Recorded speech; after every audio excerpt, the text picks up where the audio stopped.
people that, in my eyes, represent our Michigan.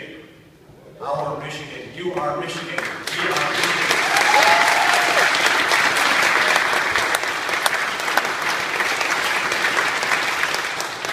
Now, my friend Gretchen Whitmer, the minority leader, wishful thinking. It will be, right, Mr. Senator, well, it will be. But my good friend Gretchen Whitmer apparently was ill, and so I'm substituting. And I'm very honored to do that. I'll be brief, but I came here this evening. Todd Haywood, who has become a good friend, writes for Between the Lines. We were on the phone talking about this terrible environmental disaster that happened near me in Marshall 4 years ago, this pipeline spill. And he told me about this meeting this evening, and I said, well, I think I can be in Lansing. I'd like to come and stop by and say hello and lend my support. And so this is very moving and personal for me. A couple of thoughts. One, I was raised by my grandmother in the church. I was one of the people that clapped for both Methodist and Baptist. And I probably could have applauded for UU and UCC and many others. But my grandmother, I grew up in Holland, a small, very homogeneous town, especially at that time, to become a more diverse, I think more welcoming community since then. But being raised in the church, my grandmother was also, this is my mother's mother, who was a first grade teacher. And you've probably heard stories about me. My dad was a teacher, my grandmother was a teacher, my mother was a nurse. These were people in caring professions. People wonder how I turned out the way I did growing up in the community that I did. But it was the people that raised me. My grandmother was also my Sunday school teacher. And so I tell this story when I'm speaking in churches on the trail. Some churches are more used to folks coming on Sunday morning and speaking. I always relish the opportunity. And I talk about my grandmother, who was my Sunday school teacher. She taught me that we are our brothers and sisters' keeper. Remember that one? And so it was my grandmother Trafton, we called her Grandma Dot, who taught me that. But I told a story at the pulpit a couple of weeks ago.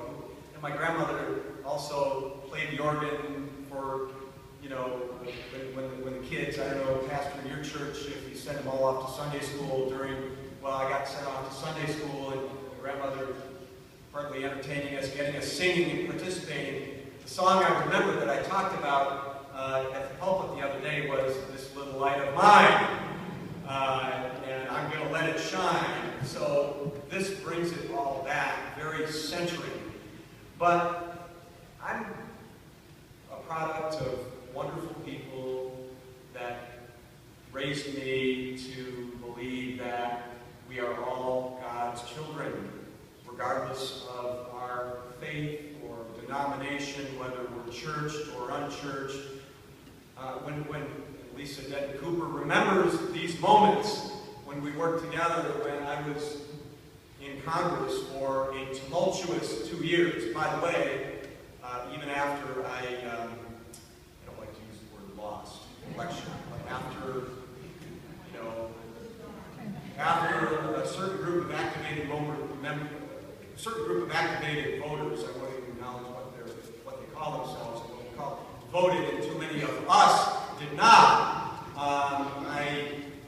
In this period after November election in 2010, which, by the way, we can never let that happen again. Are you going to make sure you vote? By the way, this needs to be a short service so you can get out and work the polls. I see a number of good friends here that you've got to get out and work for it, because the polls don't close until 8. But after that election, before December 31st, it's a so-called lame duck session. Well, one of the most significant votes I cast in a 2-year tumultuous time of service in the U.S. Congress was a repeal of Don't Ask, Don't Tell for members of the military.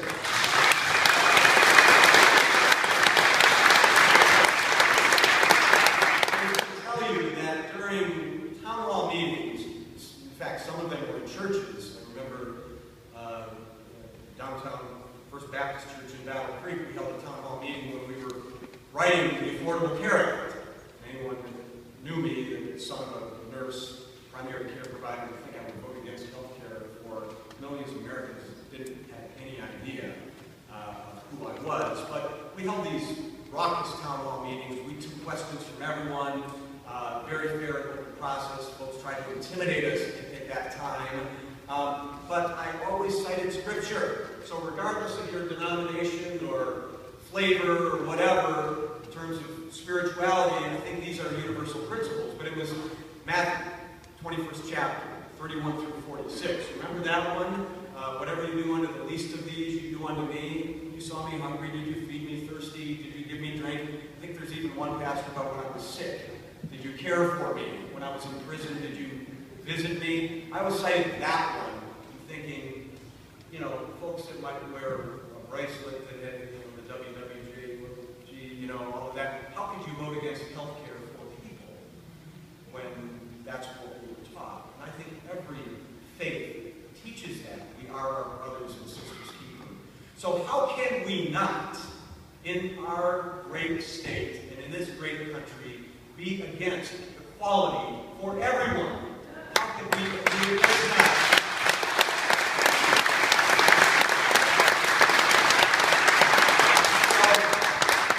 I am for equality, and if I have anything to do with it, I'm going to make sure that our civil rights laws ban discrimination against anyone, including their sexual orientation and gender identity. Our civil rights law allows someone to be fired or denied housing because of who they love or their gender identity. So I'm going to make sure we do that if I have anything to do with it. I'm also going to make sure we're here on the eve.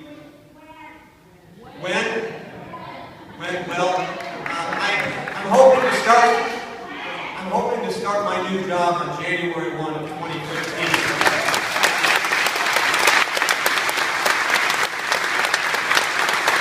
So, how about this? First thing. But we're here on the eve of an important discussion. I think it's in Cincinnati, right? I think that's why we're here this evening. I think to pray for a certain set of witnesses, a certain set of justices for comprise the U.S. Sixth Circuit Court of Appeals for our United States of America. I have an idea, certainly a hope and a vision of what they're going to do. I hope, like me, you've had a chance to meet April Rouse and Jane DeBoer, loving spouses. No, they're not spouses yet. They chose not to become married in Michigan because they want to continue to be plaintiffs in this suit. Loving partners, loving parents, incredible citizens, nurses, by the way, as well. I met them. And I was inspired by their calm, their passion, but their resolve, their certainty about, and their quiet form of leadership. If you met them, you're not loud people, at least not when I met them. It was at a bridal expo, by the way, so it was a wedding expo, by the way. But I met April and Jane. This is, you know, when Judge Bernard Friedman wrote his decision. Did you read it? Anyone here? Did you read it? I read it. And I read it as soon as it was online that Friday, March 21st. I read it. And you know what he talked about? Not only was Michigan's constitutional ban on same-sex marriage a violation of the Equal Protection Clause, but he said marriage equality was about families. Marriage equality was about children. About our children. I couldn't agree with him more.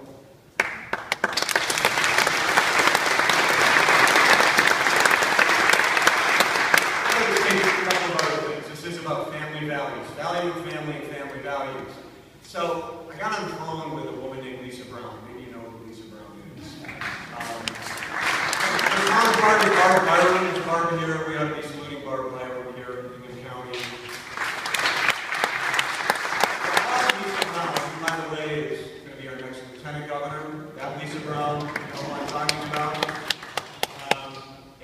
and I would sort of I called her as soon as the opinion was out there. It was like 5:30 p.m. I think it was issued on 5:15. We were sort of high-fiving each other through the telephone. And so I said, Lisa, what are you going to do? Because we didn't expect this ban to last very long, right? And she said, I want to open my office on Saturday. And I said, Lisa, you're my hero. I hope you do that. And it took some doing because they had to jump through some hoops to open their office on Saturday. She used to clerk and register of deeds. I talked to Barb Byron that night as well. And Barb, I think Barb beat Lisa, the Washington County clerk, the Muskegon County clerk by about an hour. I think she opened at 8 o'clock in the morning. But these are our heroes. And I think there were 300 couples that were married that day. Love you today.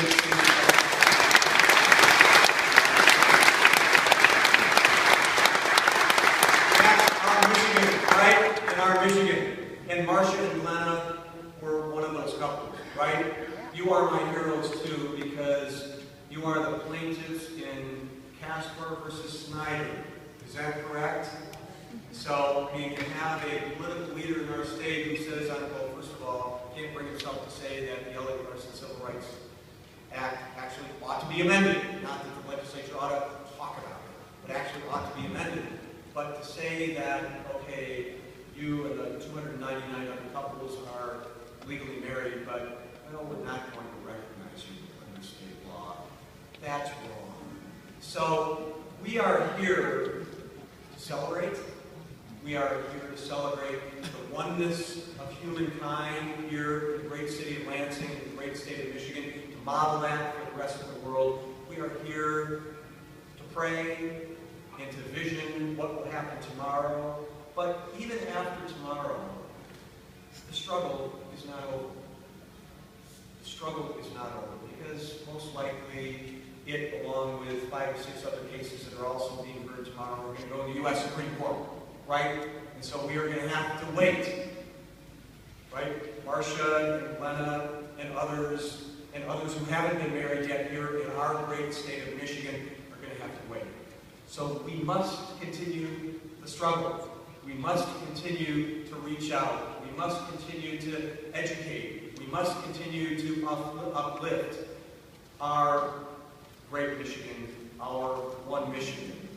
But I am certain, whether the courts do it or whether we as the citizens of this great state of Michigan will make sure that we are one Michigan, that we will become a marriage equality state. I look forward to being with you arm in arm in that struggle and even leading in that struggle to make sure we are the state that we envision, that we are the state that we were taught to be when we were in Sunday school, that we are our best Michigan, our one Michigan. Thank you so much. God bless you.